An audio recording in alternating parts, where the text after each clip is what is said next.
গোলাম মাওলা রনি, নির্বাচনের সুনির্দিষ্ট রোডম্যাপ ঘোষণার দাবিতে বিএনপি বৈঠকের পর যে প্রতিক্রিয়া দিয়েছে সেটি কি দলের নমনীয় অবস্থান মনে হচ্ছে নাকি কোনো কঠোরতার ইঙ্গিত?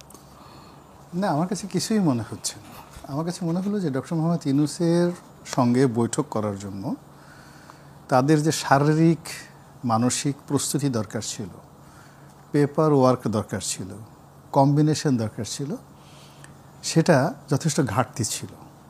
ফলে আপনার এই অনুষ্ঠানে যেটা দেখলাম যে যখন ওনারা সবাই বৈঠক করছিলেন, তো মির্জা ফখরুল সাহেব এবং ডক্টর মোহাম্মদ ইউনূস দুজনের যে eye contact, body language was very friendly.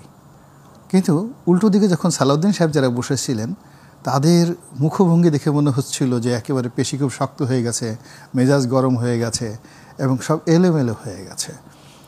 তো এখানে আসলে একটা টিম ওয়ার্ক। ডক্টর মোহাম্মদ ইউনূসকে আমরা প্রথম থেকেই তাকে অনেকে খুব বড় মনে করছি, আবার অনেকে তাকে খুব ছোট মনে করছি। কিন্তু বাস্তবতা হলো যে তিনি একজন আন্তর্জাতিক মানের খেলোয়াড়। তো এখন তিনি অলিম্পিকের মাঠে মশাল নিয়ে দৌড় দিয়েছেন। এটা চারটিখানি কথা না। ওই মশাল আমার হাতে দেওয়ার সাথে সাথে আমি চিত হয়ে পড়ে যেতাম। এটা এত সোজা জিনিস না। তারপরে তিনি রোনালদো, মেসি, রোনালদিনহো এরকম বিখ্যাত বিখ্যাত লোকের সঙ্গে তার উঠা বসা। আর আমরা বাংলাদেশে কানামাছি, বুহবো, গুল্লাসোর, দাঁড়িয়েবান্ধা এই সমস্ত খেলায় অভ্যস্ত। তো কাজেই ওনার সঙ্গে আমাদের যে অ্যাডাপশনটা, সেই অ্যাডাপশনটা এখনও পর্যন্ত তৈরি হয়নি। ফলে তিনি যে ল্যাঙ্গুয়েজে কথা বলছেন এবং তিনি যে মার্কেটিং পলিসি অনুসরণ করছেন, এটা আমাদের যে গতানুগতিক রাজনীতি, যেটা বিএনপি, আওয়ামী লীগ, জামাত, আমরা বাংলাদেশে যে রাজনীতি করি, এই রাজনীতির ভাষা থেকে অনেকগুলো কোড ঊর্ধ্বে। It's a different code. এখন সেই ডিফারেন্ট কোডে একত্রে পৌঁছানোর জন্য ডক্টর মোহাম্মদ ইউনূসকে বিএনপি, আওয়ামী লীগ, জামাতের পর্যায়ে নেমে আসতে হবে, অথবা আমাদেরকে ওই পর্যায়ে যেতে হবে। এখন ওই দুটো জায়গাতে উনিও নামেননি, আর আমরা ওনার পর্যায়ে যেতে পারিনি। ফলে কি হচ্ছে, প্রতিদিনই কনফিউশন তৈরি হচ্ছে, বিভ্রান্তি তৈরি হচ্ছে, অবিশ্বাস তৈরি হচ্ছে, সন্দেহ তৈরি হচ্ছে। এবং সন্দেহ মানে যেন তেন সন্দেহ নয়, সকলের প্রতি সকলের। বিএনপির অভ্যন্তরীণ 3-4টি গ্রুপ হয়ে গেছে। কেউ বলছে এরা ভারতের দালাল, কেউ বলছে এরা ডক্টর মোহাম্মদ ইউনূসের সাথে তলে তলে সম্পর্ক করে, কেউ বলছে এরা জামাতকে আবার আনতে চায়, কেউ বলছে না এরা হলো সত্যিকার অর্থে বিএনপির লোকজন। জামাতের মধ্যে দেখেন এই অল্প সময়ের মধ্যে জামাতের আর্ট অ্যাটিটিউড এবং নীতিগত যে তাদের সিদ্ধান্তগুলো 10-12 বার কিন্তু পরিবর্তন হয়ে গেছে। নতুন যে দল এনসিপি, তাদেরও কথাবার্তা, আচার আচরণ সব কিছুর মধ্যে কিন্তু এলোমেলো হয়ে গেছে। ইভেন কি আমি ডক্টর আসিফ নজরুল সাহেবের কথাটা শুনলাম, তিনি মুখ ফুসকে যে কথাটা বলে ফেলছে সরকারের জায়গায় তিনি দল বলছেন। এর অর্থ যে আসিফ নজরুল সাহেবও এখনও ওই ডক্টর মোহাম্মদ ইউনূসের যে তার যে হাইট, ওনার যে চিন্তা, ওনার যে চেতনা, এটাই এখনও ওনার উপদেষ্টা মণ্ডলীরা বুঝতে পারেননি।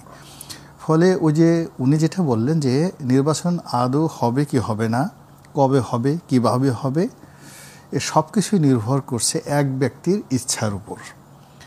এখন এটার বিরুদ্ধে আমরা হয়তো আন্দোলন করতে পারি, গতানুগতিক আন্দোলন করতে পারি, কিন্তু ব্যাপারটা হলো গত 15 বছর ধরে আমরা বিভিন্নভাবে নির্যাতিত হতে হতে, মামলা মোকদ্দমা খেতে খেতে আমাদের মেরুদণ্ড ব্যথা হয়ে গেছে অনেকের। আমাদের মনের মধ্যে ভীষণ একটা ভয় সৃষ্টি হয়ে গেছে। পুলিশের বাঁশি অনেক দিন যাবৎ গত 6-7 মাস বাজে না, কিন্তু যারা গত 15 বছর ধরে পুলিশের বাঁশি শুনে আসে, তাদের পিছনে যদি হঠাৎ করে 4-5টা পুলিশের বাঁশি ফু দেয়, আপনি দেখবেন যে সর্বনাশ হয়ে গেছে। কি পরিমাণ যে দৌড়াদৌড়ি আপনি কল্পনাই করতে পারেন। সে ভয় কাটছে না এখন? না, সে ভয়, এটা সম্ভব না। এরকম একটা ট্রমা আমাকে একজন খুব আপনজন বলতেছিলেন, ওনাদের বয়সী আর কি। আমি একটা শোতে বলছিলাম যে শেখ হাসিনা ফিরে আসতে পারে। তো সে বলে, রনি ভাই আপনি এই কথাটা কেন বললেন? তা বললাম যে কেন, কি হয়েছে? এই কথাটা শোনার পর আমি সারা রাত ঘুমাতে পারিনি। কারণ আমি তার দ্বারা যে নির্যাতিত হয়েছি, যে নির্যাতন আমার ফিজিক্যালি আমারকে যেভাবে অ্যাসল্ট করা হয়েছে, আমার ওই দৃশ্য মনে হওয়ার সঙ্গে সঙ্গে আমার শরীর সব এলোমেলো হয়ে যায়। তাহলে আমাদের যে 15 বছরের ফ্যাসিজম বলেন, দুর্বৃত্তায়ন বলেন, ওই ট্রমাটা কাটেনি। দ্বিতীয়ত হলো যে এই একটা সরকারের সঙ্গে অ্যাক্টিভলি তৃণমূল থেকে শুরু করে একদম সেন্ট্রাল পর্যায়ে কম করে হলে 1 থেকে 1.5 লাখ লোক বিএনপি এবং আওয়ামী লীগ যারা সরাসরি সরকারি কর্মের সাথে সম্পৃক্ত থাকে, ইউনিয়ন পরিষদের মেম্বার থেকে শুরু করে প্রধানমন্ত্রী পর্যায়ে। এখন এই সরকারে যদি এই পর্যায়ের লোক ধরেন নট মোর দ্যান 50, এখনো পর্যন্ত তাদের 50 জনের বেশি এরকম লোক হয়নি। আজ্ঞাবহ না, ঠিক সরকারের সমস্ত কাজকর্মে। এখন আমলারা তো আসলে সরকারের লোক না, কিন্তু আপনি ধরুন যে বিএনপি বা আওয়ামী লীগ যখনই ক্ষমতায় নিচ্ছে সঙ্গে সঙ্গে 1 লাখ থেকে 1.5 লাখ লোক পুরোপুরি সরকারের উপর একটা প্রেশার সৃষ্টি করছে। এখন একটা জেলাতে বিশ্বাস করেন একজন ডিসি কিংবা ধরুন একজন টিওনো উপজেলাতে বা একজন এসপি, তারা ওই জেলার 5% to 6% কাজ করতে পারেন। বাকি কাজগুলো ওখানকার যারা জনপ্রতিনিধি তাদের সঙ্গে সম্পৃক্ত হয়ে পক্ষে করতে হয়, বিপক্ষে করতে হয়, অথবা কোঅপারেটিভলি করতে হয়। যেই সুযোগটি গত 7 মাস যাবৎ এই সরকার পাচ্ছে না, ফলে সেখানে একটা বিশাল ভ্যাকুয়াম তৈরি হয়ে গেছে। কিছু কিছু রাজনৈতিক চাপের কথা তো শুনি প্রশাসনের উপরে। এটাকে নেগেটিভ, এটা চাপ না। আমি যে কথাটা বলছি এটা পজিটিভ, অর্থাৎ সরকারকে সহযোগিতা। হ্যাঁ, আমি যে কথাগুলো বলছি যে ধরুন একজন উপজেলা চেয়ারম্যান, তিনি টিওনো সাহেবের সঙ্গে কাজ করছেন কী করে প্রকল্পগুলো বাস্তবায়ন করা যাচ্ছে, আর এখন টিওনো সাহেবের কাছে গিয়ে বলছে চাঁদাটা দাও, ব্যবসাটা দাও, বাণিজ্যটা দাও। এটাকে আমরা ধর্তব্যের মধ্যে আনলেন, এটা বরং সরকারকে আরও লো ফলের মধ্যে যাচ্ছে। কিন্তু পজিটিভ অর্থেই একটা পলিটিক্যাল গভর্নমেন্ট একটা দেশকে যেভাবে এগিয়ে নিতে পারে, এরকম অন্তর্বর্তীকালীন সরকারের পক্ষে সেটা সম্ভব নয়। এখন যমুনাতে বসে ডক্টর মোহাম্মদ ইউনূস অনেক সুন্দর সুন্দর চাল চালছেন, অনেক সুন্দর সুন্দর কথাবার্তা বলছেন, এবং তার কথা মির্জা ফখরুল সাহেব সামনাসামনি বসেছিলেন, মন্ত্রমুগ্ধের মতো শুনে আসা ছাড়া কোনো উপায় ছিল না। কিন্তু বাইরে আসার পরে, অর্থাৎ গেটের বাইরে আসার পরে বিএনপি চিন্তা করলো এ কী হলো, কেন গেলাম, কি পেলাম, কি বললাম, আর কি শুনলাম, এখন জনগণকে কি বলবো এবং আগামীতে কি হবে। এটা সব মিলিয়ে প্রায় এভরিডেই আমাদের দেশে নিত্য নতুন সমস্যা তৈরি হচ্ছে, যেটা সমাধান আমি আপাতত দেখছি না, দুর্ভোগ না পোহানো ছাড়া। আপনি যে গ্যাপের কথা বলছেন ডক্টর ইউনূসের সাথে রাজনীতিবিদদের, ডক্টর ইউনূসের কথাবার্তা আমরা যা শুনি এগুলো তো খুব সহজ সরল ভাষায়, এর মধ্যে দ্বৈত অর্থ বা কৌশলী বক্তব্য কি খুব একটা পাই না। মানে এটা এখানে হলো তো আমাদের ব্যর্থতা। মূল ব্যাপার হলো যে ওনার মতো একজন প্রাজ্ঞ মানুষ, তার মুখ থেকে খুব সহজ সরল ভাষা বের হচ্ছে, এটা খুব স্বাভাবিক ভাষা নয়, এটা খুবই অস্বাভাবিক ভাষা।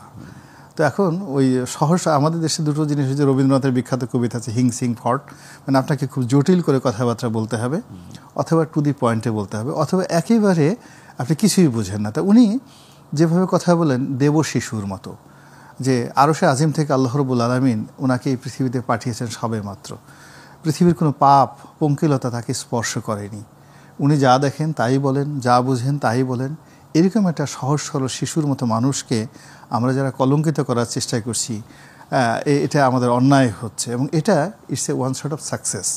তার যে বাচনভঙ্গি, তার যে কথা, এই কথার মধ্যে তিনি যে সরলতাটা ফুটিয়ে তুলছেন, এবং আমাদের মাস পিপল, আপনি গিয়ে দেখেন ইতিমধ্যে কিন্তু মার্চ ফর ইউনূস, তাকে 5 বছর চাই, 10 বছর চাই, তার এই সরলতার কারণে, যে আমাদের রাজনীতিবিদরা যে ভাষায় কথা বলে উনি সেই ভাষায় কথা বলছেন না। আড়ালে কি কিছু আছে না, এটা উনি বলতে পারবেন, আর ওনার আল্লাহ রাব্বুল আলামিন বলতে পারবেন। আমরা তো এখনো পর্যন্ত মনোজগতে আমার অবস্থা এখন ওই পর্যায়ে যায়নি। আমি শুধুমাত্র বাস্তব অবস্থা যেটা দেখছি, যে উনি এবং ওনার সহকর্মী, উনি এবং ওনার যারা স্টেক হোল্ডার, তাদের মধ্যে আকাশ পাতাল পার্থক্য, চিন্তা, চেতনা, কর্মের সব কিছুতে।